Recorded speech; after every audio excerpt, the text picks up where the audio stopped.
Picture this. You wake up from an abnormally long dream. Blades of grass engulf your being, roughly brushing against your skin as the wind takes hold. You don't know where you are. You don't know where you're supposed to be. Only that you must keep moving forward. Everything is large, contorted, to the monstrosities of what lies beyond. You're insignificant. A speck of dust on an ever-growing frame. The only other people you encounter are violent and inhuman. All you want is to escape the nightmare surrounding you, to find an exit. But you can't. You never will. The nightmare is not contained to one area. It's commonplace. It's the world you live in. It's regular, it's constant, and it wants to kill you. This is the world of Little Nightmares, a vast, unending space that parallels the world we know, but something about it is different. A distorted, surreal version of reality, occupied primarily by predatory things that almost always want to kill and eat you.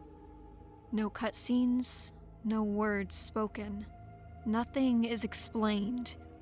You're simply placed into this space that is so much larger than you, and all you can do is keep moving forward, hoping that maybe the next area won't be as bad. Only for you to be met with a new problem and a new enemy, an expansion of the horrors into something deeper, something visceral. Ever since the first Little Nightmares game released in 2017, I'd always known of its existence, but due to my lack of knowledge of the game and general lack of interest at the time, I hadn't cared to give it a shot. That is, up until a little over a year ago when my roommate convinced me to play it. And I have to say, having a surface-level knowledge of a piece of media and coming across occasional images here and there, and even simply watching clips of other people playing the game is exponentially different from playing it yourself. Both the intimacy of controlling a character through horrific situations and the subsequent feeling of responsibility for what happens escalates horror games to an extreme. Though I'm sure this is quite obvious to some, it was one of the first thoughts that came to mind when playing this game for myself. And I feel as though that idea applies to this game above any other. Aside from the story itself, or rather implied story, as nothing is fully explained within the games, an aspect of these games that I greatly appreciated was the use of environment and atmosphere to escalate the horror in addition to providing subtle world building. And that's the big thing that I want to discuss here.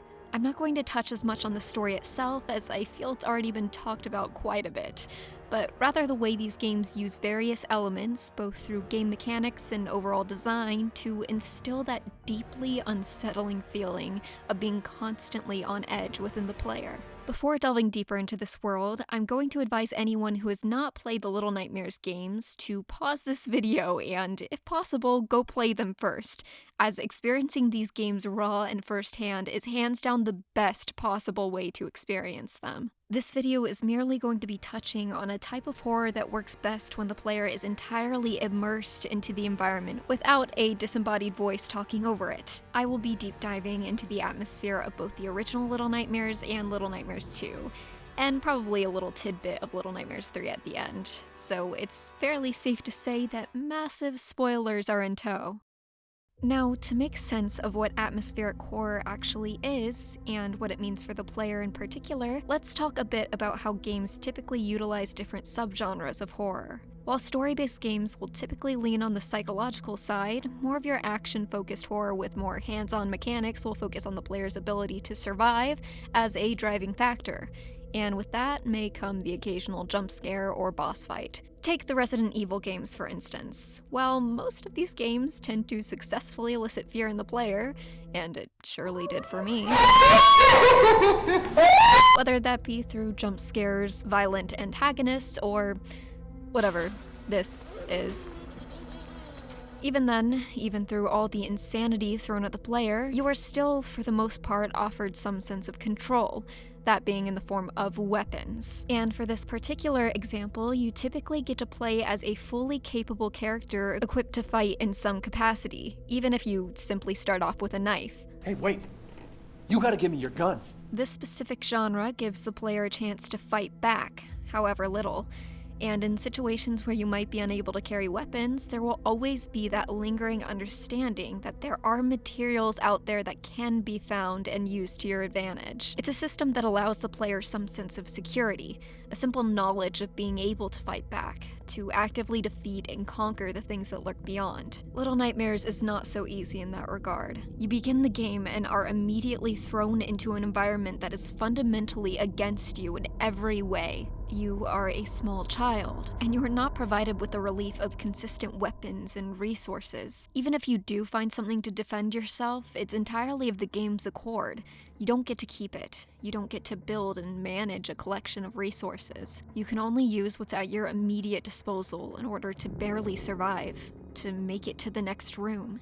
And then, once again, you are forced to start fresh. You don't get that same relief because you know that it is not permanent, and there is always a new horror potentially lurking only a room away. Now, this is not to say that Little Nightmares is the first game to do this, as it does take inspiration from games such as Limbo and Inside, but I do think that Little Nightmares manages to hold its own because it uses these methods that aren't entirely new and takes them to an extreme in a way that feels unique and terrifying in and of itself. With that said, atmospheric horror does not bombard you with loud stings, jump scares, or hands-on action to scare the player. While these methods can be effective if done properly, they tend to only briefly startle the player. Maybe it'll increase your heart rate for a few seconds or cause you to let out an involuntary screech, but it is not something that always persists. Atmospheric horror rather instills a lingering feeling of dread and anxiety. It brings out that fear of what hasn't happened, a fear of what's to come and what may be out there, watching from a distance. You're placed into an environment without outside factors directly bleeding through in an attempt to influence the player's emotions. A majority of the sounds stem from the setting itself, and aside from the occasional environmental ambiance, all else you are given is silence. No sound cues, no suspenseful music, for the most part, just the sounds of what's around you, completely uninterrupted. It leaves you with a heightening, unwavering sense of unease. Everything is raw, unburdened, and because of this, you don't get a sense of what is on the other side of that door. You are walking into the unknown, and thus into whatever new, unimaginable horrors may, or may not, lie ahead.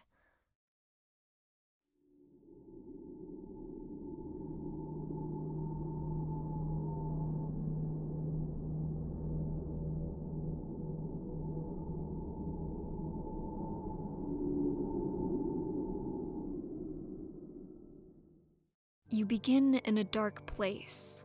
No context, no words, no explanation, only remnants of that disorienting, blurred, yet menacing image of a stranger. But it was only a nightmare. Right? Immediately, something feels off. The camera seems to rock back and forth, and the room you wake up in seems abnormally tall. So already there is a strong sense of scale. Whatever place this is, it is vast, significantly bigger than you in every way. And the further along you move, the more immense everything feels in comparison to you, making you feel increasingly more insignificant. On top of that, the place is seemingly empty. A colossal man-made structure with suggestions of civilization, but no one in sight. You are simply placed into this environment with unexplained circumstances and a vibrant raincoat that sets you apart from everything else. All you have is a lighter to help illuminate your path, and the mere suggestion that something else may be out there. For the time being, any horrors that may lie ahead are limited to what your mind, on its own, can construct. And, for now, the implications of what could be allow the imagination to effectively do the work. The stage is set perfectly. No dangers are introduced just yet, partially to allow the player to learn the mechanics, but also to let the atmosphere and environment alone instill a sense of growing anxiety within the player. As you move further into darkness, the scurrying of something can be heard and partially seen, but that is not a danger to us, only serving as the introduction of gnome creatures that are even smaller and more helpless than we are. Still, we don't need to worry about them just yet. That quick moment alone gives us the suggestion of another presence. Now we know that we are not, in fact, alone in this place, that other living beings are, in fact, wandering about. We are immediately forced to crawl through a vent, an aspect of these games that will not be going away anytime soon. At this particular moment, the vent is simply a way of proceeding from room to room, and if anything, feels like a safe space in comparison to everything else. I particularly felt a momentary sense of relief every time I could crawl into a vent my first time playing, especially if it meant escaping from an intense area or moment. But if you've played any horror game ever, you'd probably realize that any seemingly safe space is likely not as safe and secure as it appears. And vents, well, they're fair game. But more on that later. As you continue to move through this strange world, you progressively come across more traces of human life, and, well, this. The composition of this shot alone is outstanding from an artistic perspective. The muted tones of the suffocating yet vast atmosphere juxtaposing the splash of yellow, indicating the life and innocence of us, with our surroundings practically screaming otherwise. As you ascend the staircase, the camera zooms out, giving us a greater sense of this impossibly large space, with the fog providing no indication of how deep the space goes. We are still entirely in the dark. At this point, we already know that this place is much bigger than us, but this moment makes it seem so much more endless, reaffirming the idea that there is no real destination and that the cycle we are enduring is never ending, an idea that is explored even further in the second game. I'd like to note the intentional camera work in this game. While many effective horror games have the horror partially derived from the intimacy of the first-person point of view, Little Nightmares utilizes the camera and side-scrolling aspect of it to instill anxiety within the player. This involves using the camera's zoom and panning functions to emphasize the vastness of the space and to reveal what may lie ahead. You are provided with the entire visual of your general vicinity, typically being the room you are currently exploring. As you progress into the next room, it is almost impossible to know what lies ahead until the moment you enter. And in many cases, you're dropping from a vent, ensuring that there's no going back and no escaping what may lie in that area. So we drop from a vent and are immediately given a glimpse of the room, and nope, perfectly normal, unimportant room with no disturbing imagery whatsoever. Yeah, so this is our first visual indication of anything remotely human residing in this area, and, he doesn't exactly seem fine. In addition to that, the proportions of his legs in relation to us are extremely warped, which is just further confirming that we likely don't stand a chance against what's in here. And we haven't even seen any bad guys yet.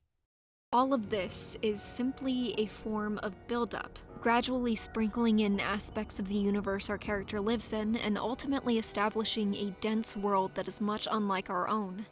Without any direct dialogue or spoon-feeding, we're visually consuming parts to a much larger whole, which will eventually allow us to interpret and piece together the story ourselves upon being given further context later on. So, barely a few minutes into the game, and we are already being hit square in the face with implications of danger, without actually being put directly in harm's way. Abnormally large furniture, suggesting abnormally large life? Check. Early indications of death? Check. The ability to free fall into an endless abyss from a single misstep? Yep, no invisible walls here. As we move from room to room, we observe our immediate surroundings, using everyday objects as climbing equipment, and once again, are met with impossible infrastructure that only makes the environment feel more endless and surreal. In many circumstances, we'll find ourselves on a single platform in the midst of the nothingness surrounding us, and as we're forced to rely on our own abilities to prevent ourselves from falling into the void, we find ourselves encountering our very first threat. Navigating through these spaces, we'll notice that the floor is stained with something black, but may not think anything of it. Simply another strange thing piled upon many others. In reality, though, it serves as an indication of what's to come. Now, these creatures aren't necessarily the most frightening. They're smaller than us, slower than us, and they...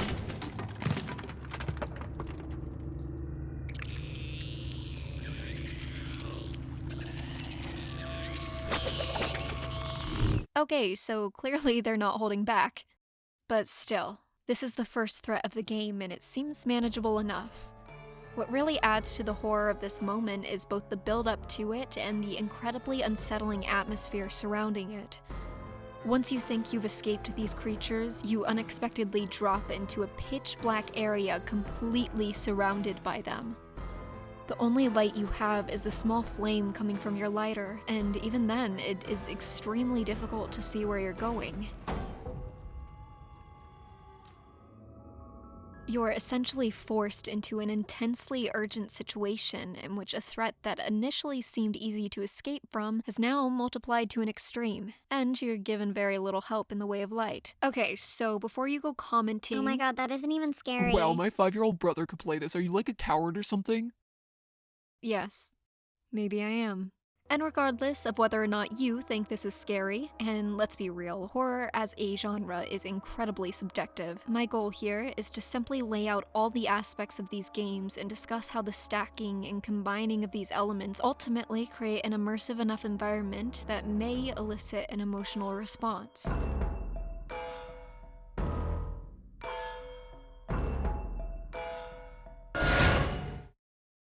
And hey, if you still don't believe me, try playing even a small portion of this game in a dark room, late at night. If you're unsettled at all, or even a little bit on edge, then congratulations. This game accomplished exactly what it set out to do. And I think that's what sets this apart from other games in my mind. The setting and environment design really got to me during the entirety of the game. Not just chase scenes or moments where you know there's a threat around. Even in puzzle-focused moments where you are presumably alone, the atmosphere as a whole managed to convince me that something could pop out at any moment. So, even though these little creatures are barely a threat, especially compared to those that appear later on, their brief appearances in the beginning are effective enough to show us that there is a survival element to this, and that we should, in fact, be on edge. Let's talk a bit more about the overall environment from an artistic standpoint, in terms of composition and lighting. Now, I'll try my absolute best not to art nerd out too much, but this is absolutely worth discussing. As I've already mentioned, lighting plays a huge part in adding to the atmosphere of this game. This, in addition to the consistent cinematic shots, is yet another, not so subtle, element that intentionally contributes to creating long-lasting effects, along with adding to the personality and mood of the game. Let's take a look at this segment. Your lighter plays a crucial part in illuminating the path, but that's where the illumination ends. The small circle of light is enough to show you where you need to go in an otherwise unknown pitch-black area. The simple act of providing the player with this minor light source takes away the context of the setting, emphasizing the concept of an unknown vastness while simultaneously cramming them into a single claustrophobic space. Even in situations where a separate light source illuminates the area, there's almost always enough dimness or indistinction to add to that creeping sense of uncertainty as to what might be hiding behind the shadows. The cinematic camera is also utilized for similar purposes. For instance, every time a major enemy is introduced, it is done in a way that is subtle, yet extremely unnerving. There's never an outright jump scare actively telling you that this is an enemy and that you should be scared. Rather, they are introduced in a corner of the screen, in a blink-and-you-miss-it moment if you're not fully paying attention. This barely provides a clue as to who they are or what they want, but it effectively introduces you to the prospect that things may elevate, and that we are actively approaching living beings that are much bigger than us. Additionally, it makes the world itself feel exponentially more real. We are not being given any direct indication of danger. Nothing distinctly bad is being forced upon us. Instead, we are merely seeing a small piece of this world and its natural environment. Yet, with what we have established of this world thus far, we can pretty easily deduce that whoever this is probably does not come in peace. And to pile on top of all of this, we have still not seen any faces. We are being given many indications of potential danger, but we are also being given so little. Everything is unknown in terms of what we might be up against, and everything in our direct environment implies that whatever it is we are up against, we remain completely and utterly helpless. As we move through these spaces, I'm sure you've noticed some interesting imagery scattered about, particularly in the form of an eye. Symbolically, this could and does mean many things, but the inclusion of these eyes subtly enforces ideas of helplessness, having no agency in a world full of nightmares, and that in a place so incredibly expansive, where you feel so insignificant in comparison, you are still being watched. You will never truly go unnoticed in this world, regardless of how small you might feel. And that is not a good thing. When we first got an indication of humanoid life that is likely bigger than us, it occurred in the distance. So even though the sense of scale in comparison to us is very much there, we still have not gotten a close-up indication of just how big he is. Oh, okay. Yeah, there it is. Even though we knew he was bound to show up again, the scale is much more clear the closer he is, and the jump from seeing a distant view of him to seeing him exist mere inches from us increases the sense of immediate urgency, and confirmation of what we've been gradually building up to, of what our environment has been showing us from the beginning.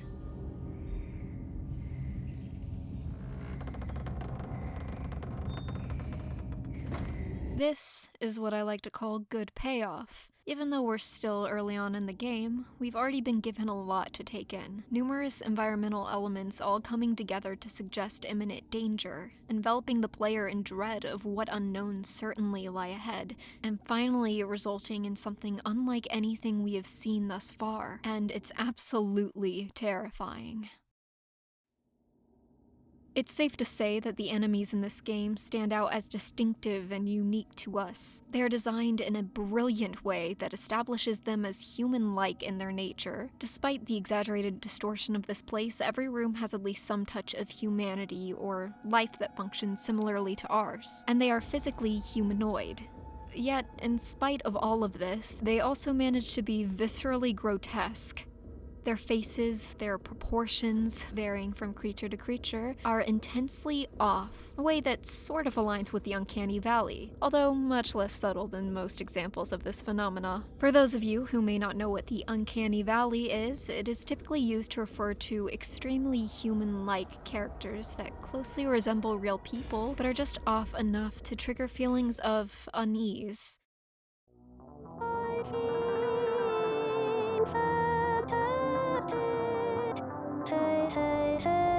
This is famously associated with early examples of CGI and 3D characters. Our friends in Little Nightmares are a good bit more stylized than what you'd typically associate the Uncanny Valley with, but even with all the weird folds, appalling faces, and monstrous proportions, they could still be categorized as human adjacent. This adds a distinctive element of the uncanny all on its own, incorporating a level of connection between us and them, with them feeling more like an imitation that quite literally wears the mask of something they would consider normal, with the intention of hiding what lies beneath. An element of intelligence that you may not find in something more distinctly monstrous. And with all of this, an overwhelming implication of what is likely the norm in this world. Humans are not human in the way that we describe them. Instead, they are this.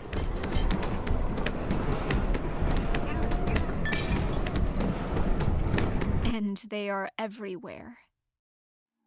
Since now we are actively dealing with something we don't stand a chance against, Stealth is more important than anything. And personally, above anything else, this is what claws its way into my psyche the most when playing horror games. Being so helpless, everything denying you agency, and all you can do is run and hide from something that will guarantee you an instant death if it finds you.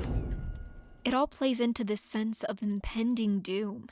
The inevitability of a world that wants to kill you catching up to you with one slip of the finger. There is occasional music, but this typically only occurs for atmospheric purposes. None of the sound is designed as a way of directly telling the player what to do.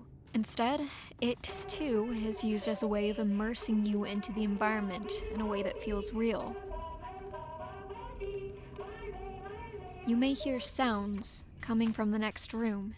An indication that someone is there, going about their day as usual. No jump scares, no taunting, just an environment as it normally operates. And somehow, that is much worse. You're forced to sneak around these people, completely unnoticed, with you yourself being the only potential disruption, the only potential cause of your own death, in the instance that you accidentally make yourself known. Hey, so remember when I mentioned vents a while ago? Yeah, so they're a pretty significant mechanic in these games. You might find yourself using them as a transportation method as you move from room to room, or perhaps even an escape route or a hiding spot. After all, we've just established that most of our major threats are much bigger than us. And the vent, among other small spaces, serves as an effective method of protecting ourselves. In a world where we are small and defenseless compared to everything around us, we can still hold on to tight spaces such as these as a sort of safe haven. After a stressful sequence of sneaking around a dangerous enemy, finding a vent may provide that needed sense of relief, where, if only for a moment, we don't need to worry about the horrors that lie beyond. At least, that's what the game has established at this point. Now, let's take a bit of a breather as we slowly make our way to the next location.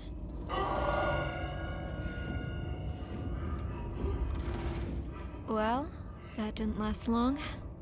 So, as you could see, this game has a way of escalating things. And when you're unaware of the mechanics and overall content within it, a moment like this may be slightly upsetting. The moment we're put in danger while inside of a space that we'd presumably established as safe, we're made even more helpless than before. Any relief once provided by tight spaces has now been ripped away from us. Even when we think we've escaped, even for a little while, even if things seem quiet, there's always something waiting for us outside.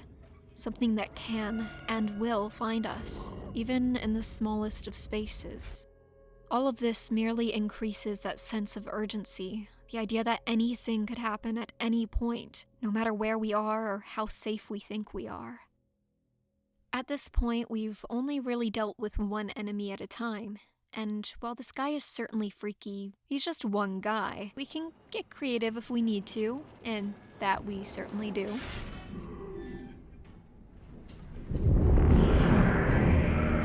But as we move further, our enemies, as well as the amount we have to deal with at once, begin to multiply.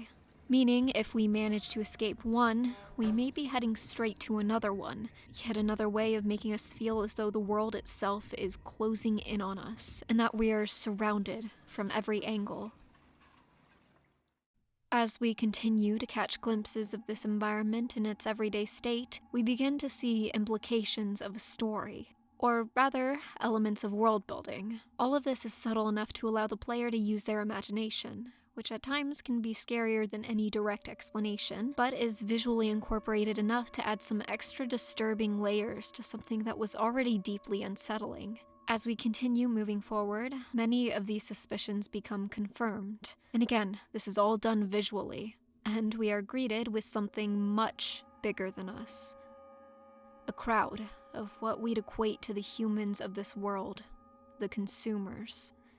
And now we're suddenly no longer dealing with one or two enemies, but rather an entire horde of them.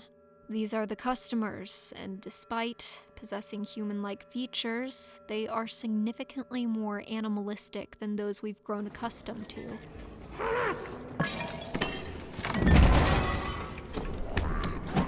I mean, hey, in their defense, they were really just trying to do their job. Maybe they just got a little cranky due to the crazy workload being interrupted, I don't know. But these guys, they don't have a job to do. They only have one true goal: to eat. And if you've been paying attention, they'll eat whatever they can get their hands on.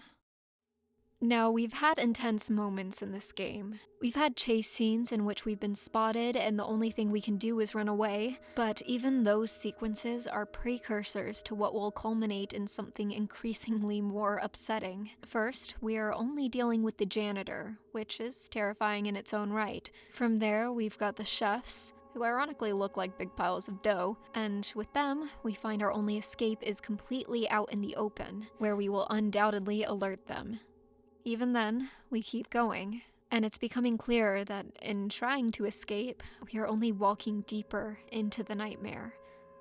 All of this is done in small segments, each one being more intense than the last, and once you think you've possibly gotten used to how it works, it manages to go even further.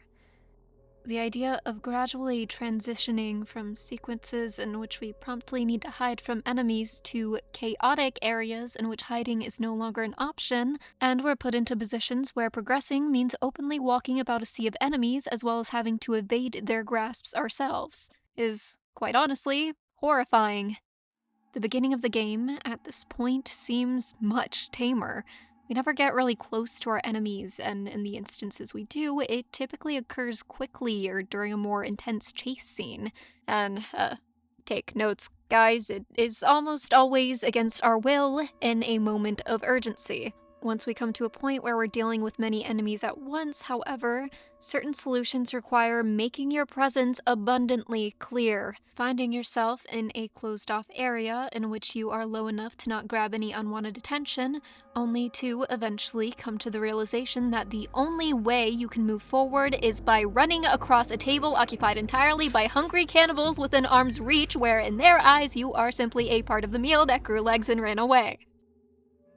This brings on a level of intimacy and extreme pressure that can now only be initiated by you, the player, and the only other option you have is delaying the inevitable, sitting with the knowledge and dread that you eventually will have to forcefully put yourself in a highly dangerous situation.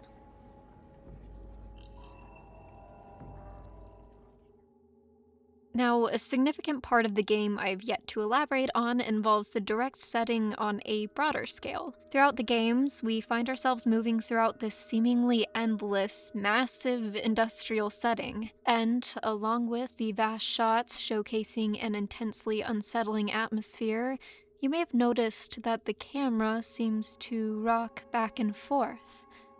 It is relatively subtle for the most part, but distinct enough to raise eyebrows. Additionally, certain sequences within the game support the idea that we may not be on entirely flat land. For instance, you may notice an object rolling back along with the camera, confirming that the rocking may not simply be an artistic choice, but yet another indication of the environment around us. Remember, this is all done in a way that is completely natural and relates to the current gameplay. And honestly, that's what atmospheric and psychological horror is all about at the end of the day. Scattering various puzzle pieces about in a way that prioritizes interpretation and implications of the environment itself over conspicuous catering to the broader masses. The subtlety in doing this also allows for much more satisfying payoff once we get to a point where our suspicions can finally be confirmed. And this, in particular, is done masterfully in Little Nightmares. There's enough indication of this throughout the game, implemented in the visuals and overall features, but once we finally reach the outside, we are met with the horrific confirmation that we are trapped within the confines of a massive ship, in which we are forced to go right back into the place we have been desperately trying to escape from. This is a fantastic moment. It is visually beautiful, with an aesthetic quality we have not yet seen in this game. An indication of hope, of light, of freedom, with the only thing keeping us from reaching it being an ocean much more massive than what we've already observed, extending far beyond our comprehension. All of this is supported with the camera scaling back in a way we haven't seen before. This maw is massive compared to us, but the sea is even greater. And despite the scale, despite everything, we are still more confined than ever. And the beauty of the light that is just out of reach is heavily contrasted with the arrival of our wonderful friends, the guests. The final boss of this game is a bit different from those we have grown accustomed to. In fact, she almost seems too normal, too human-like. After dealing with the guests, we finally reach her domain, and starkly unlike everything else, it is elegant. Like a mansion you may find in the real world, and after moving through grimy places and dealing with animalistic enemies, coming across a place like this is off-putting. It's the exact opposite of what you'd expect at a climax, and that is exactly what makes it so anxiety-inducing. The chaos is gone, and the only audible sound is a distant, yet extremely haunting, humming.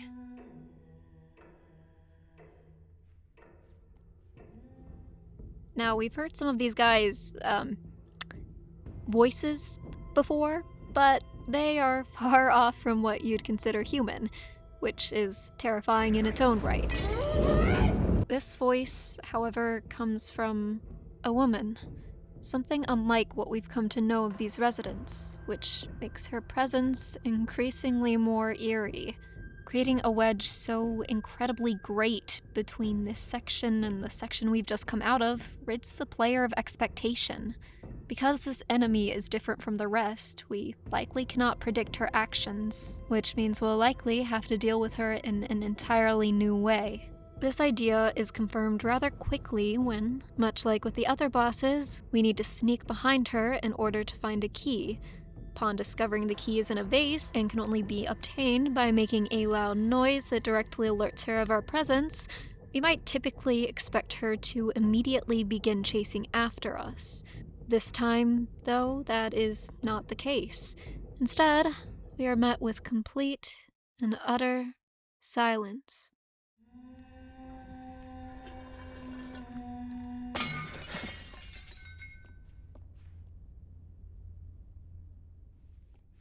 She is more than likely more intelligent than our previous enemies.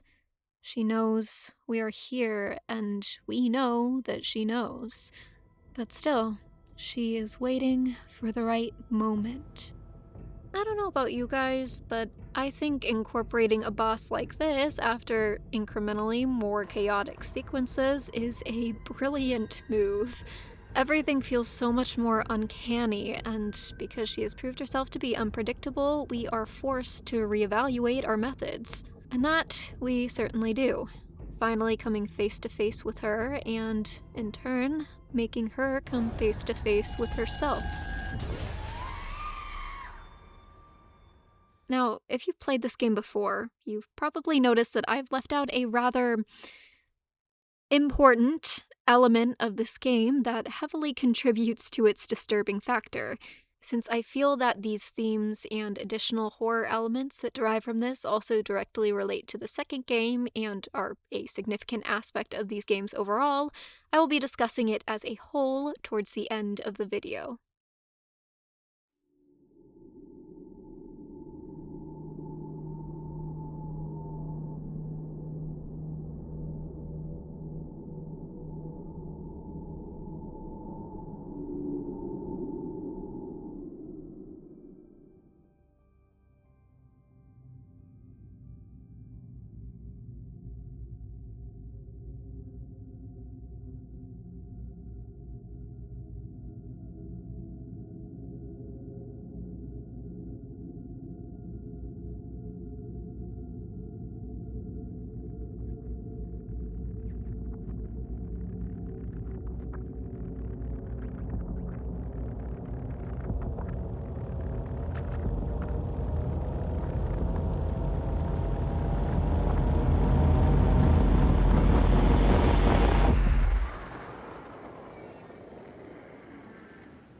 In the second installment of Little Nightmares, you play as the character Mono. Similar to the last game, we play as a child, just in a different setting. But the ultimate objective remains the same: escape the nightmare.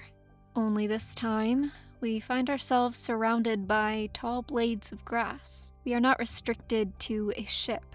We are outside, and we are finally given a chance to see the real world. This may come off as relieving for some, an opportunity to discover whether or not freedom exists outside of industrial spaces.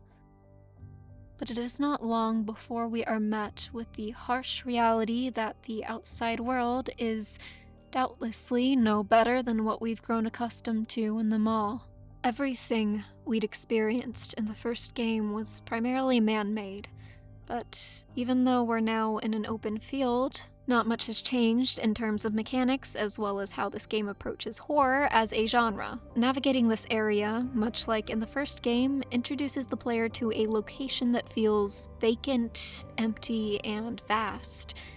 Yet the quiet atmosphere alone does the job of putting the player on edge before anything significant has even happened. We're met with suggestions of nearby life, but for an eerily long amount of time, no life itself. And what we do find does not exactly imply peace. This time, the first obstacle we come across is not a human, not a living thing, but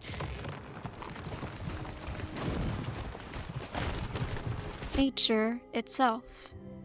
The inclusion of this moment does a fantastic job of visually showing the player that they are never safe, even when they are seemingly alone, while also making the broader environment feel alive, with nature being just as against us, just as ruthless as everything else. The atmosphere, the environment, continue to instill this unwavering sense of unease. Now we are getting vast, open shots that show a small picture in a massive world, ultimately overtaking our being and lending to the feeling of being a weak, powerless creature trapped in the openness of a world that feels so empty, so endless, yet so incredibly suffocating at the same time. And as we move further through the game, we receive further confirmation that these horrors do not exist solely in the mall, but everywhere we go. Hey, so remember earlier when I said these games have a way of escalating things? Yeah. We aren't exactly eased into it this time around. Instead, we are quickly met with this.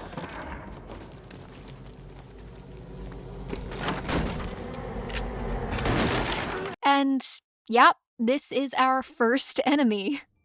Now, distance doesn't matter in the way it did before, and the simple act of running is no longer quite so effective. We're not dealing with creatures trying to grab us. We are dealing with weapons. We are dealing with intelligence. And again, the beginning of the game does a great job setting up the idea that we're headed towards some type of hunter, someone who is smart enough and hostile enough to set traps.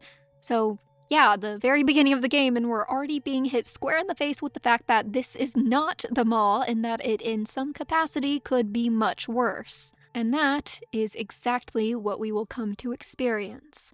We are certainly not playing around this time. Now, look, these games are dark, yes. They escalate the horror over time, and they have a way of making everything feel off. But hey, on the bright side, they have no manipulative intentions whatsoever. In fact, they are nice enough to give us a friend this time around. We can work together, hold hands, and at the end of the day, despite all the horrors around us, we will always have each other to count on. Right? So, yes, we finally have someone who's on our side. And, oh, would you look at that? It's Six, our character from the first game. How crazy is that? This is yet another instance where the game provides us with temporary relief, but at the same time gives us the opportunity to once again use our imagination to potentially interpret where this might go, and if it's actually a good thing below the surface. For instance, if we're implying that this is a prequel to the first game, that would mean that somehow, Six eventually finds herself on the mall, alone.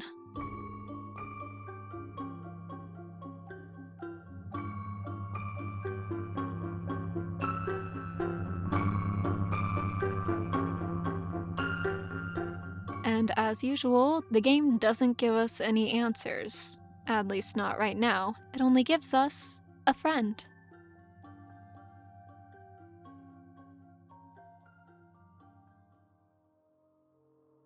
One opportunity of creating a horror game that has a significant portion take place in the outdoors is the use of powerful atmospheric perspective. And in a game that largely relies on visuals and environment to instill unease, this plays a huge role in both adding an element of realism within the stylization and emphasizing scale on an entirely new level.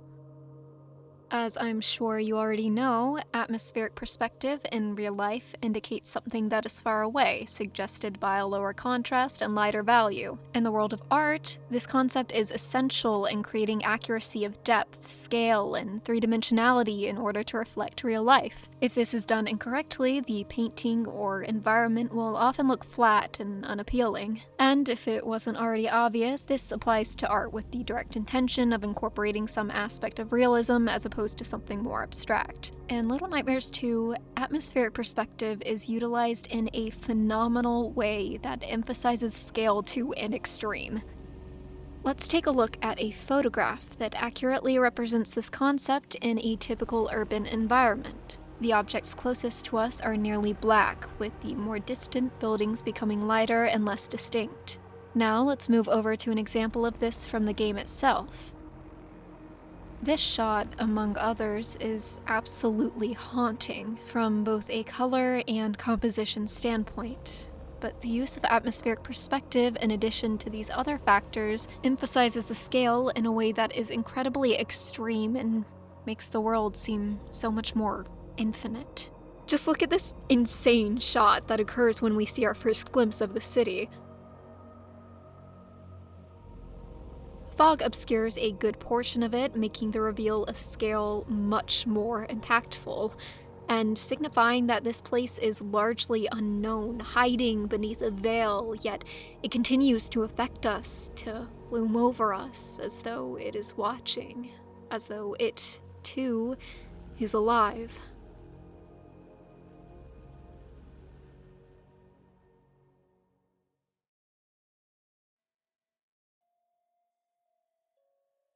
Now, if you haven't already noticed, these games tend to play off of typical childhood fears, or nightmares, which is why objects, places, and people feel so distorted and warped. From a child's eyes, the world seems so much bigger, and the incomprehensible is that much scarier. This game is a bit more direct in its confrontation of childhood fears. We are dealing with environments and authority figures that are common in our world, but distorted and inherently abusive in this world. First off, a school. Something seemingly normal for us, but something that is a huge deal for every child. And then, a hospital. Don't think I need to elaborate much there. When we first enter the school, we are met with the usual silence. But once again, occasional suggestions of life, indicating that we are not alone in a place that otherwise appears empty. This time, we get to see a beautiful portrait.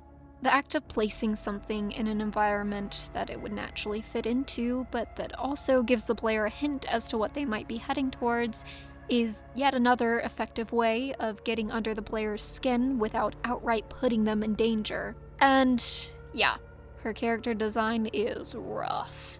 Can I just add that the character designs you see in these sections do a fantastic job of taking the likeness you'd expect out of certain authority figures and contorting them in a way that turns them into extremely disturbing caricatures.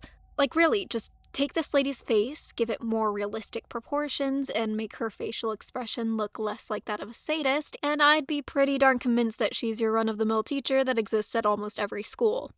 Based on the information we've been given, as well as the setting itself, we can also assume that if there is a teacher, there are likely students, which means that, once again, we will likely be dealing with multiple threats at once. The few indications of this that occur before their actual introduction suggest mischief, and unlike most of what we've already dealt with, these guys may be closer to us in size. What that may entail for us, well, I imagine we'll find out soon. Hey, so remember earlier when I said these games have a way of escalating things? Let's take a look at who we're really dealing with this time. And I'm not just talking her portrait. Initially, she can easily be compared to what we have already seen. Creepy, sure, but also unassuming. Again, in comparison to the monstrosities we've already dealt with. And largely human-like. This is what we can immediately gather, and what holds true upon our first in-person encounter with her, sneaking around her in the way we've grown accustomed to. This allows us to naively fall back into our security blanket. Yes, we're dealing with the usual stress of trying not to get caught as we sneak past our enemy, or in this case enemies, as she will sometimes sick her students on us, but by this point we have already dealt with much worse than this, and we are occasionally given a form of defense. So, by momentarily giving us this sense of familiarity, in spite of the typical tension that surfaces in sequences like this, we may feel the slightest sense of relief. There is nothing inherently off in these specific moments that would force us to reevaluate our methods. After all, we quite literally just came out of a scene in which gunshots were a factor. Considering what we've come to learn about these games, however, we simply cannot take this at face value. There is likely something else, something worse, bubbling to the surface. And that, my friends, is exactly what makes this moment so genius.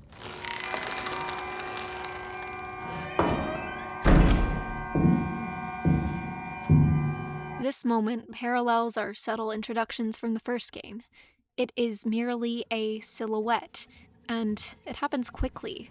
There is nothing normal about this woman. Face to face, encountering her is not far off from encountering past enemies.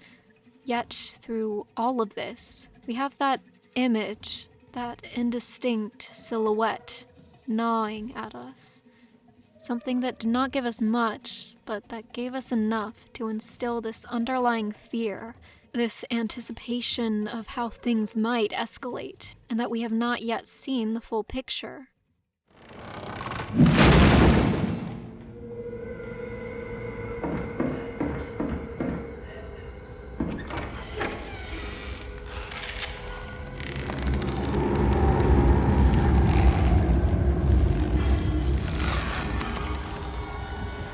Yeah. So, just when we figured we'd be dealing with an enemy without any anatomy quirks, we are once again hit square in the face with reality, making our means of escape much harder. Over the course of these games, we've come to find height and distance as something positive, easy ways to escape things that are much bigger than us. But in the first half of the second game, both of these elements are ripped away from us. Every time we use our small size as an advantage by means of fitting into tight spaces, running, or climbing, we are ultimately shown that our advantage means nothing in the long run. That you can and will be pursued anywhere, and that escape is, over time, becoming more and more improbable. All of this contributes to the world as a whole. Any concept of survival, of self-defense, and maintaining humanity is becoming increasingly bleak. This addition to the character increases the uncanny and bizarre factor of this world, reaffirming ideas that, regardless of whether or not they appear human, even with a terrifying face, there's something about them that is inherently unnatural and disturbing. What that something is unique with every character, but it all boils down to the same idea: a visual contribution to the worst aspects of their personality, and an indicator of why, in this world, good always seems to fail. Our assumptions for where this new danger might take us are answered relatively quickly, and we find ourselves facing new obstacles in areas where we might have otherwise felt safe. The slightest noise will grab unwanted attention, again lending to an atmosphere that feels incredibly real and unsafe. And finally, once we think we've escaped, we learn that that will never truly be the case.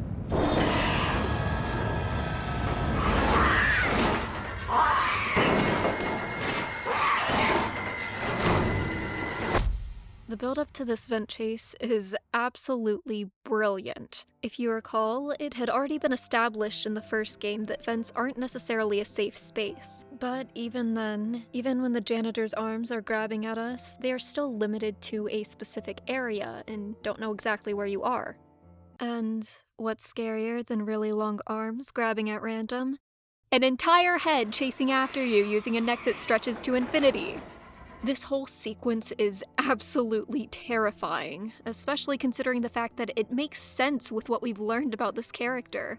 We've already established that she has ways of having a pair of eyes that can look anywhere, and we've already established that vents or tight areas aren't exactly a safe space. It makes perfect sense for her to do this, but the actual act of it is so shocking and in your face, quite literally, that it requires a sense of urgency more extreme than any chase scenes before this one. This time, we aren't given the luxury of a wide, distant shot of us running through spacious rooms where we can maneuver somewhat easily as we are being chased.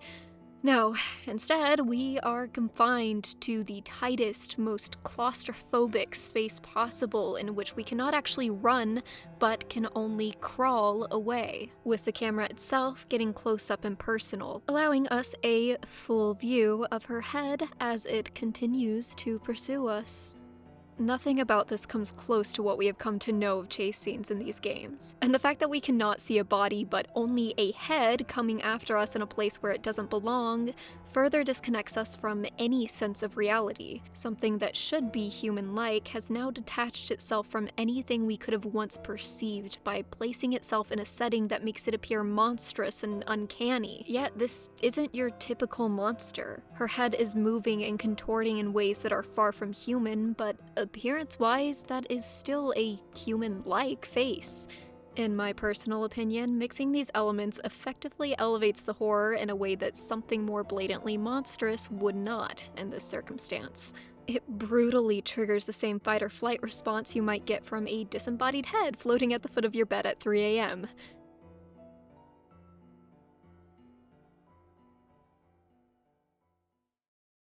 This whole section is a lot, yes, but as we move on to the hospital, we may find ourselves missing these somewhat chaotic halls of the school.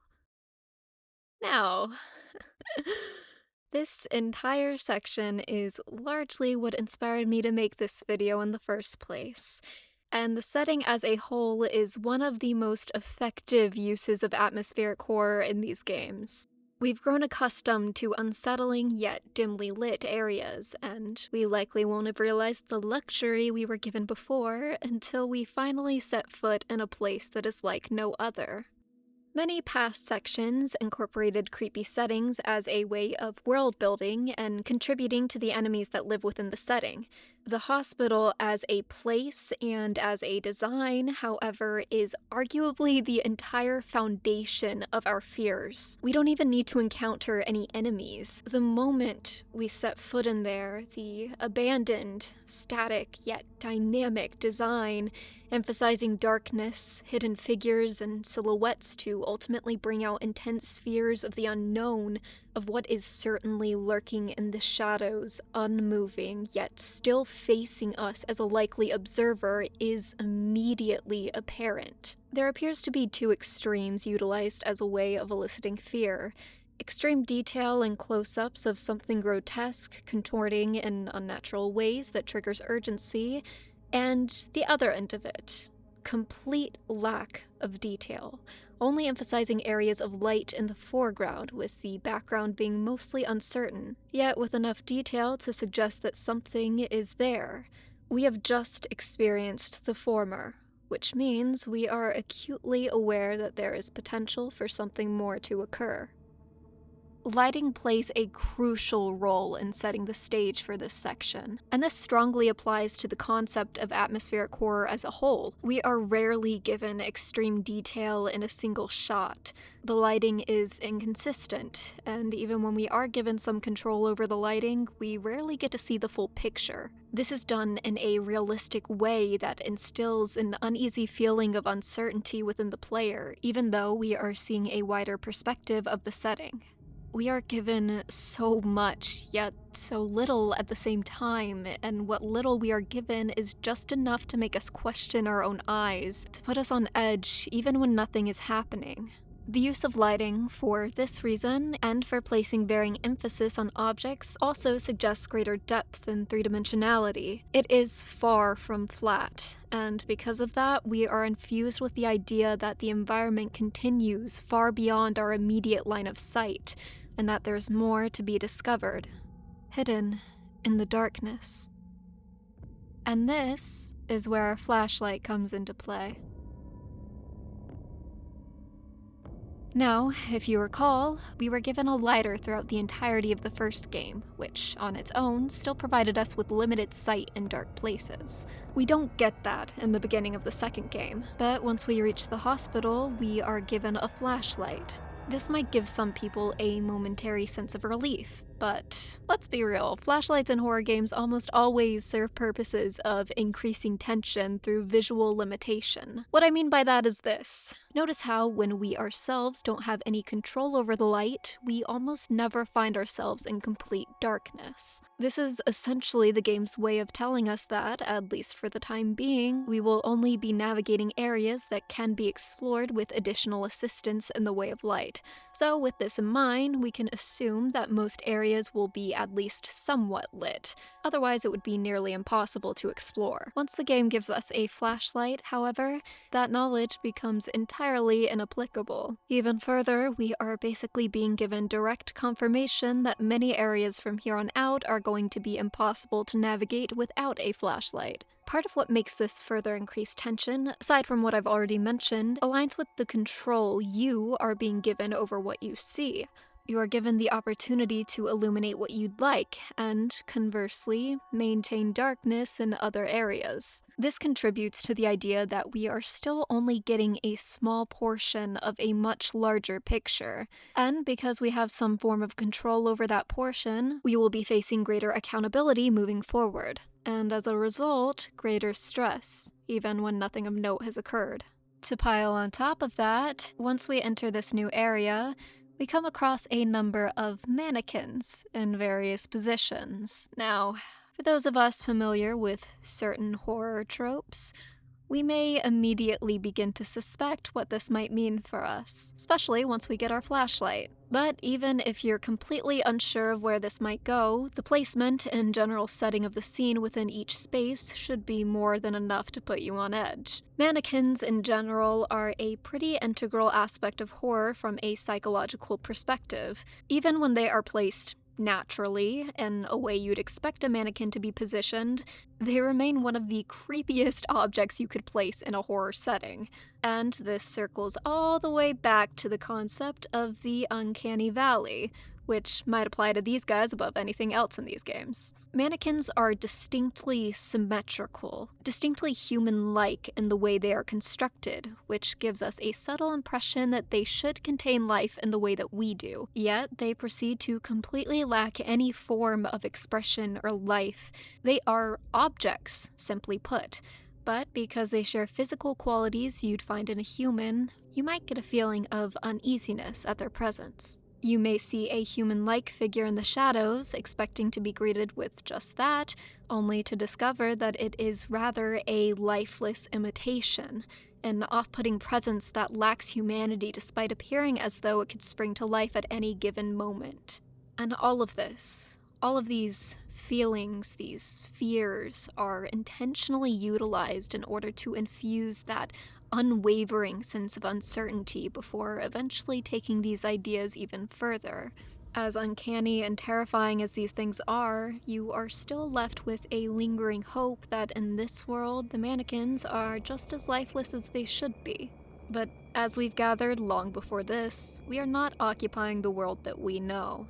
This is Little Nightmares, and if something looks as though it could start moving at any moment, we should operate on the assumption that it will. After all, we've learned to not take anything at face value in these games. These objects intentionally mesh with the atmosphere in a way that feels so real, moving yet completely unmoving, with a parasitic sense of dread that sustains and spreads until finally culminating in something that can really only be described as upsetting.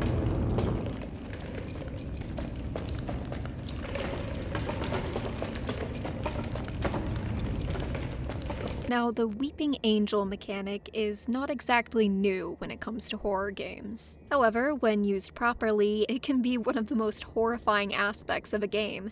And the way Little Nightmares 2 handles this, in my opinion, allows for one of the most effective horror experiences in a video game. First off, as I said, the stage is set in a way that creates immediate tension, even when nothing has happened. You are introduced to this environment that alone is already deeply unsettling, and you are continually given small pieces that may increase anxiety and may allow you to interpret what might happen.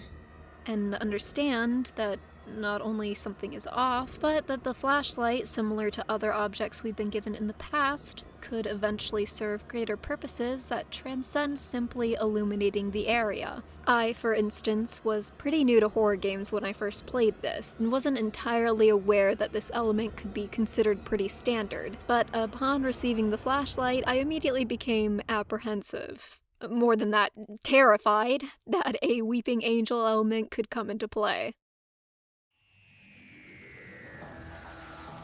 For those of you who don't know, the term Weeping Angel stems from the 2007 Doctor Who episode titled Blink, which still, as of today, is regarded as one of the best episodes of its modern era. And it is not exactly hard to understand why. If nothing else, the monsters used in this episode were brilliantly executed, with the idea being that they can only strike when you look away, essentially forcing you to stare at something terrifying with the knowledge that even the simple act of blinking could have detrimental consequences. This concept as a whole relies on psychological effects, basically putting you at the forefront of something horrifying, forcing this overwhelming sense of responsibility onto you. You can't actually fight these things, but you can delay them, create some distance, and even then, it is almost guaranteed that you will have to look away at some point, which in turn will set them off. In the case of Little Nightmares 2, light serves as the equivalent of our eyes, meaning mannequins can only move in darkness. Once we finally discover that this is, in fact, a core element of the section, we might begin to recall the sheer amount of mannequins we've already seen in this place, and progressively, we may have to deal with more than one at a time. And I'm gonna be honest, guys, I wish I recorded myself attempting to get through this section for the first time, because when I tell you I literally threw my controller out of fear during this part, I am not exaggerating. As we move further into the depths of this place, we get shots like this. Compositions that are created to not only increase tension, but to actively show us just how alive and aware this environment truly is, even when nothing is moving. And the lack of movement, to a certain degree, tends to make it much worse, so that once one of our mannequin friends finally springs to life, it all remains completely unnatural and wrong. Everything about this requires a level of control and accountability that is unlike anything we've come to know. And, even worse, the environment design shows us that not every humanoid figure we see will actually attack us, again bringing further depth and authenticity to this world, and making it all the more unclear when an attack will happen. Despite this game having a linear direction with specific solutions to puzzles, building the environment in this way makes it feel much less contrived and rather much more present and immersive, especially in this section, which feels so incredibly alive in every aspect. Hey guys, so I got a little lost in the sauce while discussing the mannequins that I completely forgot to mention the boss in this section. So here I am, writing this much later, and I will probably be reiterating much of what I've already said, as the psychological effects this guy produces aligns with what we've already seen in The Teacher, but he is also an insanely compelling enemy, so I couldn't simply gloss over his presence. Now, as I've already said so many times, yet still think repeating is absolutely necessary, these games love to play with your emotions, your fear. After dealing with a sea of the uncanny in which even the chase scenes require you to multitask in order to delay your pursuers while simultaneously trying to get away, the familiarity of your typical Little Nightmares stealth sequence would be a welcomed friend at this point. And once we are welcomed with that familiarity, we, yet again, are somehow hit with something that is even more unnaturally terrifying than everything else.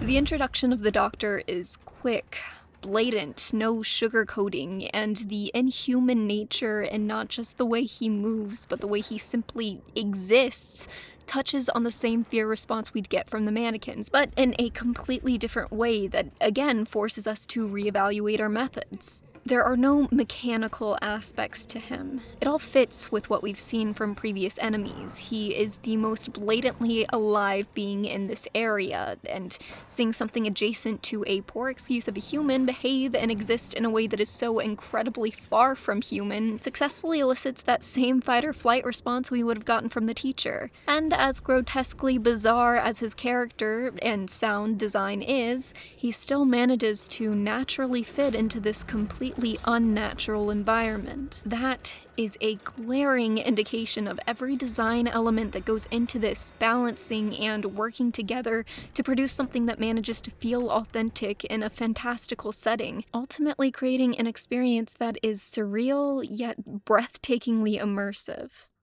If it's not already become blatantly obvious, the hospital is probably my favorite setting within these games, and its entire design and atmosphere is what sent me over the edge and pushed me into making this video. It does a fantastic job maintaining incredible tension the entire time, while masterfully utilizing a less is more approach so that the environment and enemies we come across don't overstay their welcome.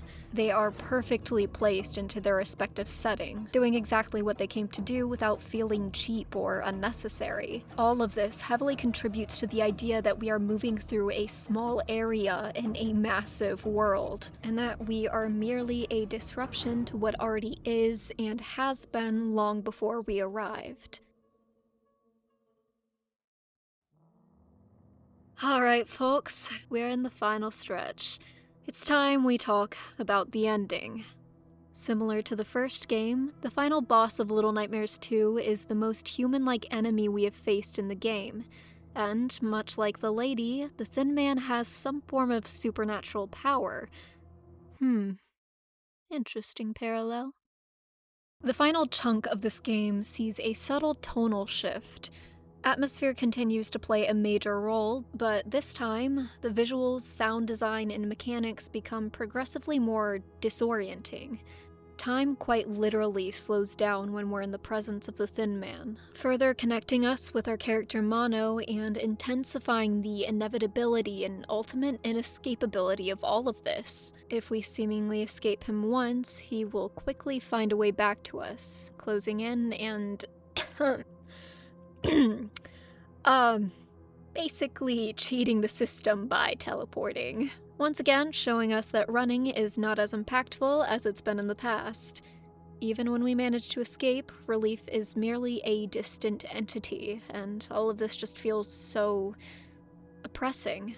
Like the totality of this environment is alive, watching us, stalking us.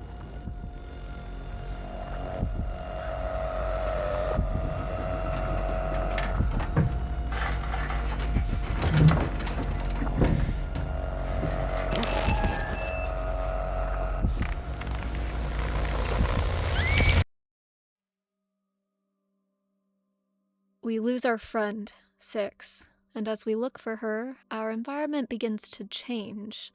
We are only looking at a screen. We can't truly feel the intricacies of this place. Yet, still, it all feels incredibly heavy. As I'm sure you've noticed by now, this world isn't exactly vibrant, specifically from a color standpoint, and that on its own advances the oppressive feelings emitted from the atmosphere, despite everything being so vast, while also incorporating that sense of realism. Towards the end of the game, our world and perception begins to shift into something more warped and fantastical. And as we navigate an incredibly surreal maze of music and vibrant colors that seemingly has no ending, everything around us gradually becomes more and more detached from reality, more and more nightmarish, now in a way that literally traps us in a maze as we desperately try to reach our friend. Even when we think we've escaped part of it, we're only heading towards further detachment, further insanity, until finally...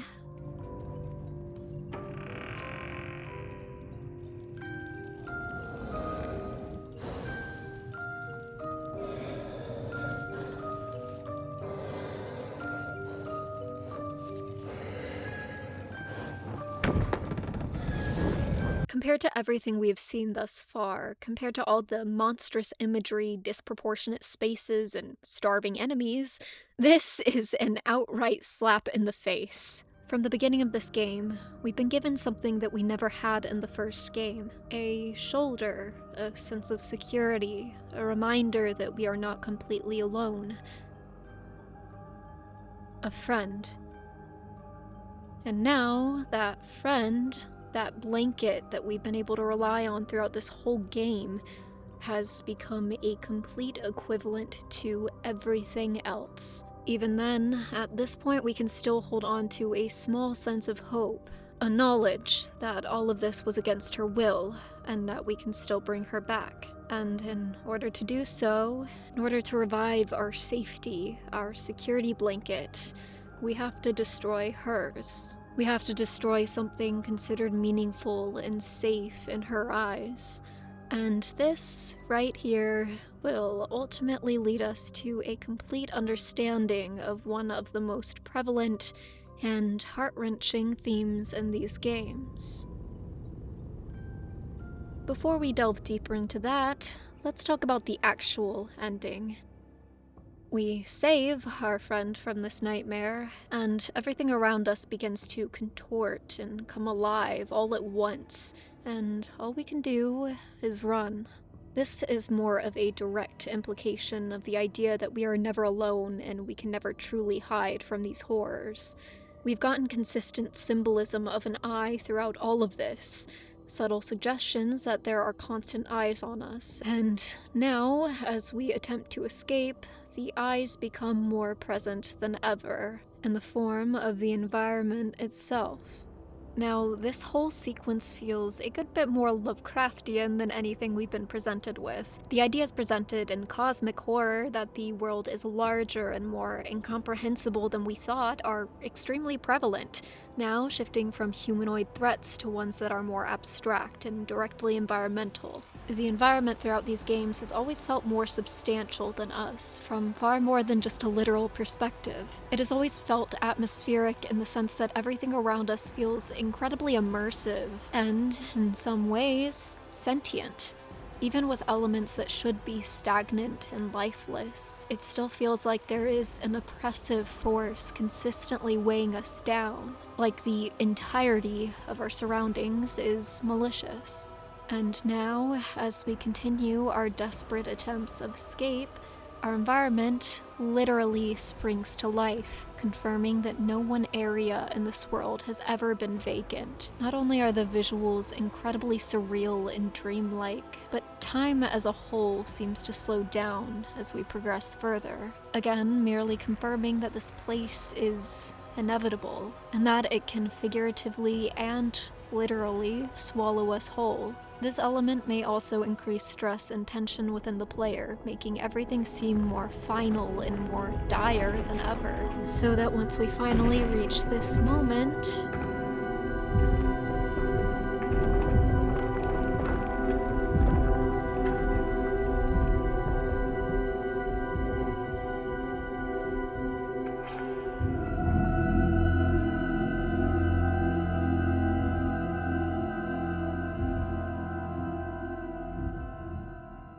any remaining hope becomes entirely unreachable. Now this is absolutely diabolical, and at the same time, it is genius. Everything in this game is intentional. Everything that you considered a plus was put there so that it would ultimately sting even worse, so that when the time comes, it would tear you apart. I mean, come on! We are literally able to hold hands and talk to each other in adorable little voices. Quite literally, the last thing we need to save ourselves from finality, from this oppressive horror, is the one thing that we have been taught to trust. The security blanket, the friend, the addition that we thought would be a gift, that would provide us the smallest sense of comfort in horrific situations, and that would acknowledge the idea that we aren't entirely alone in this. But we are. We've been building to this moment that would cement our fate. We've been forced to destroy our friend's one source of comfort in order to reobtain ours. And now, we're paying for it. There is nothing else. We are surrounded, enveloped in something that goes far beyond our own perception. We didn't escape. We have nowhere else to go. Yet, this is not the end. We have eternity, sitting upon a throne, waiting for us.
Now, it's time to discuss one of the most prevalent and most tragic themes explored in these games. And to do that, we'll need to rewind a bit.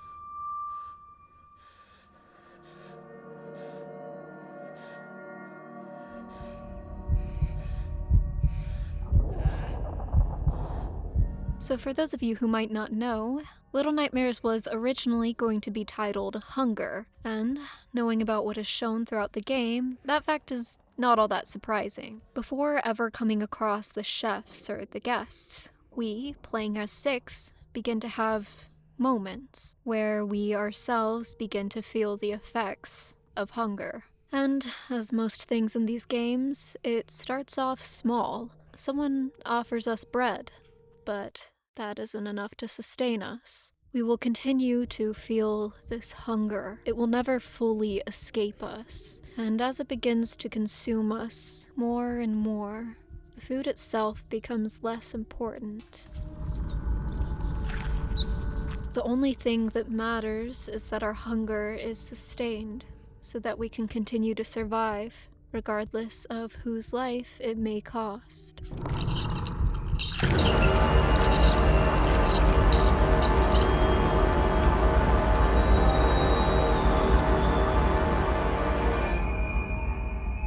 And this, my friends, is the true nature of the nowhere.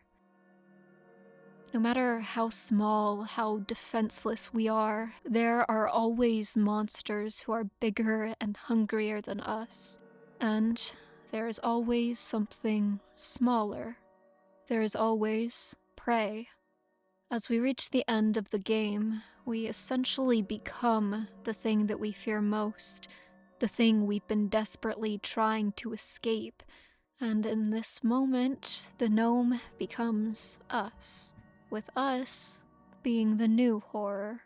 And by the very end, this idea is taken to an entirely new extreme when we consume the powers and flesh of our final boss.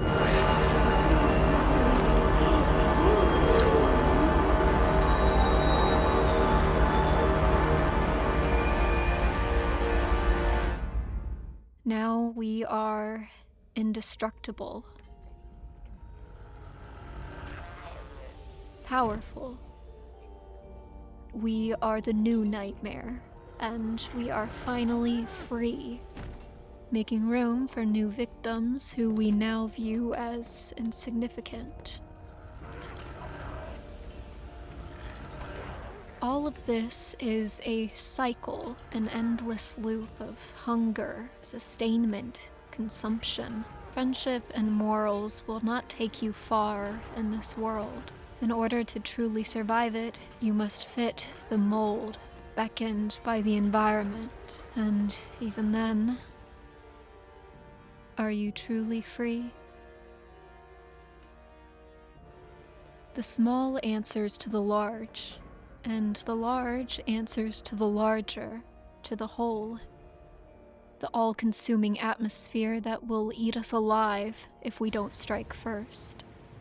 And Mono, now alone, follows similar footsteps. Trapped, consumed by the world, he literally becomes what we once considered the enemy, and he too finds himself in his own endless nightmare.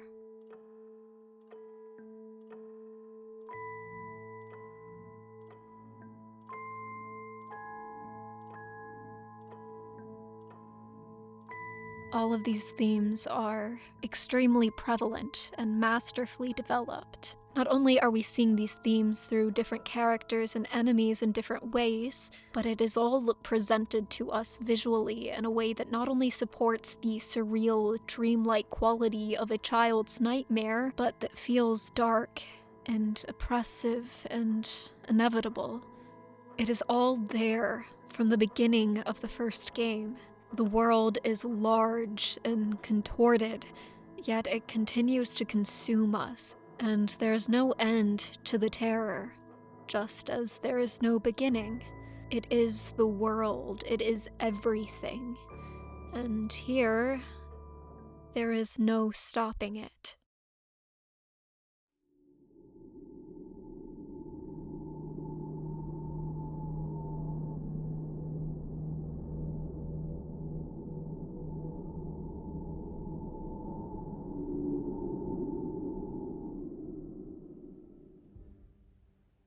Little Nightmares 1 and 2 fit together quite nicely while also standing sturdily on their own. Little Nightmares 3, however, is entirely separate from the first two installments, while still maintaining the same mechanics and taking place in the same world. While the first two games were held in rather high regard, it is safe to say that the third game was not. At least not to the same extent. Now, I'm not here to review the game itself as a whole, because if I were, a good portion of this video would likely consist of an unnecessarily long rant about the wonky controls. Jump and grab! Jump and grab! Jump and grab! But I do think it would be a disservice to pretend like it doesn't exist. Now, while this installment does a few things differently from the first two, notably there is a co-op element and the wholesomeness in this one is just wholesome, no extra sauce. The atmospheric elements more than carry over in a satisfying way. If you were to ask me, I'd say this game is the most hauntingly beautiful out of all of them, expanding the universe in an interesting, albeit randomized, way while maintaining all of the artistic elements that elevated the first two games so much. It also continues to explore themes of consumerism and the all-seeing eye. Now, in terms of gameplay, it's not too different from what we're used to. In fact, it follows the same general flow you'd expect from a Little Nightmares game: stealth, puzzles, and the eventual chase scene.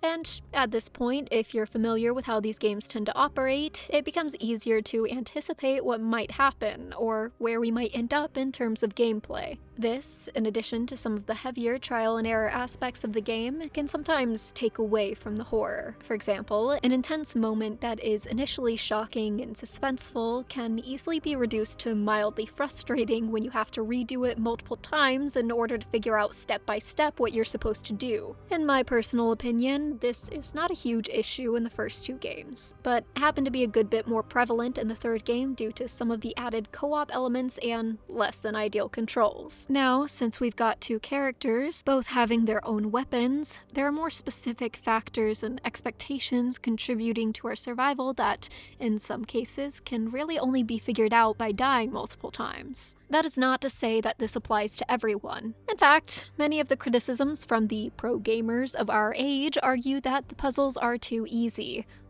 So, maybe I'm just bad at video games.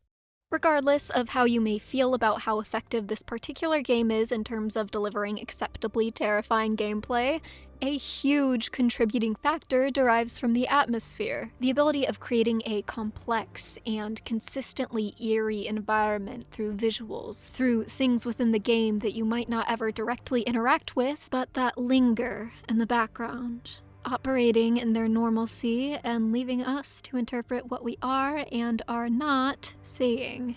I do think that, while not introducing anything groundbreakingly new, Little Nightmares 3 is a nice love letter to the franchise. Mechanics from the first two games return, and little moments effectively play into that less is more approach, allowing both the environment and our knowledge of what these games are capable of doing, and what they have done in the past, do the necessary work of subtly crawling under our skin. You might remember what the purpose of the flashlight ended up being in the second game, and how something seemingly good ultimately contributed to one of the scariest sequences within these games.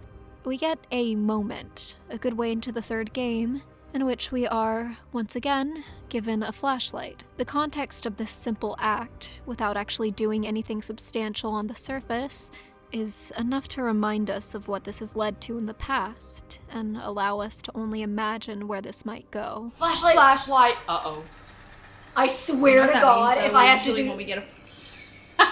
The visuals in this section are very effective, and reminiscent of the hospital. Again, nothing actually happens. We never see anything move with our own eyes. Yet, as we move forward, taking in our surroundings, we are visually told all that we need to know. Again, the mere implication that these things are actually alive, along with the context of what we've dealt with in the past, is enough to completely send us over the edge before ever delivering straightforward confirmation. And this, my friends, is what atmospheric horror does best. What we have long established through visuals in our environment is enough to put our imagination to the test, to allow us to envision what could happen and what will never come. So much about this world remains unknown. And what makes it so unbearably terrifying is that it will remain that way. We will never get the answers we so desperately seek. We will never truly find peace in this world. Only cold, unforgiving hunger. We are everywhere and we are nowhere.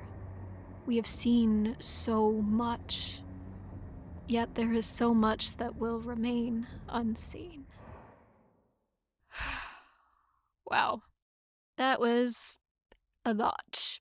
If you've made it this far, I just want to give you a big, fat, juicy thank you. Seriously, I want to crawl through this screen and give you a big hug because the script took an ungodly amount of time to write, and I don't even know if it's gonna turn out good, but since I've come this far, you get what you get, alright? Just deal with it. And look, you may agree or disagree with certain parts of my analysis, and for that I say, I'm just a person. Okay, I don't know what I'm talking about. I just wanted to talk. Because these games and the way they deliver horror just speaks to me on an incredibly deep and personal level. And as someone who is passionate about how important art and design are in delivering a truly immersive horror experience, I couldn't not talk about it. So I leave you with this. What are your thoughts? I seriously encourage respectful conversation in the comments. If you feel there's anything substantial you'd like to add, anything you think I might have missed, or even clarifications on how you might interpret things differently from me, all of this conversation is more than welcome, as I think that's a huge indicator of just how successful these games are. There is just so much to talk about, and everyone seems to have a unique experience. And even with this nearly 30-page script, there is still so much that I left out. I know many people have discussed Little Nightmares before. The game is not exactly unknown, especially with it being nearly a decade old, but I sincerely hope I was able to add something to the already dense conversation. And if you were able to take away something new from this video, even the smallest, most minuscule thing, then I will be over the moon. But anyway, if you'd like more videos from me, please just let me know. I've got a lot of things clanging about in my brain that could use some order, and that I would very much like to talk about, so yeah. Also, for the 1% of you who are probably interested in Let's Play content, I happen to have a gaming channel where me and my friends freak out attempting to get through horror games. The most endearing thing about us is probably that we're another level of horrendous at games. You can make fun of us if you want. Maybe it's entertaining for you. It's definitely entertaining for us. And also, if you couldn't already tell, my voice is incredibly strained from this, so I'm sorry it doesn't sound as nice as it sounded before, okay? So please like this video. Please reward me. Thank you, everyone, for watching. I truly, truly appreciate you. If you thought this was at all interesting, please let me know by liking, commenting, or even subscribing if you're feeling a little silly. I would love to put out more videos like this, hopefully more frequently. But in the meantime, take a moment to truly appreciate the world around you.